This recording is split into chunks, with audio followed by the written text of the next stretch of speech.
اگر آج تمہیں لگتا ہے اللہ کی مدد اور معجزوں کے در تم پر بند ہو گئے ہیں اور تمہاری دعا کا کوئی نام و نشان نظر نہیں آ رہا، تو سنو واصف علی واصف کیا خوب فرماتے ہیں، کوئی انسان ایسا نہیں جس پر رحمت کے دروازے بند کر دیے جائے۔ رحم کرنے والے کا کام تو یہی ہے کہ وہ رحم فرماتا ہے، اور رحم اس فضل کو کہتے ہیں جو تمہاری خامیوں اور گناہوں کے باوجود بھی تم پر کیا جاتا ہے،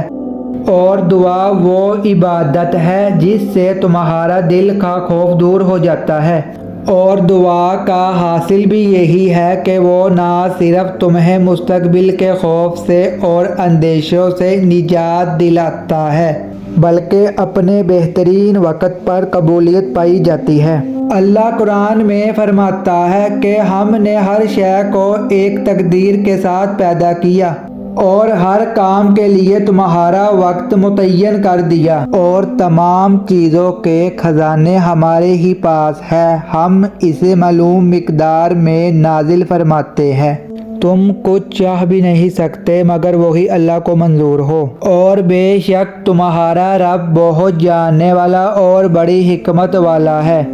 اور وہی تو ہے جو مسلسل تمہاری نگہبانی کیے ہوئے ہے، اور جانتے ہو وہ کون سا ایک خاص اشارہ ہے جو ظاہر کرتا ہے، اور ان قریب تمہارے لیے معجزہ ہونے والا ہے۔ اور یاد رکھو اگر تم غم اور تفکرات کے گہرے سائے میں رہتے ہو تو یاد رکھنا یہ وہ علامت ہے جو تمہارے مقدر کے روشن پہلو کو بھی تاریک بنا دیتی ہے، اور تمہاری زندگی ایسے روشن ہوگی جیسے ہر رات کے بعد صبح روشن ہوتی ہے انشاءاللہ۔ اگر آپ چاہتے ہیں کہ آپ کو مفید اور سچی تعلیمات روزانہ ملے جس سے آپ کی آخرت بھی سنور جائے تو ہمارے پیج کو لائک اور سبسکرائب لازم کریں۔ شکریہ۔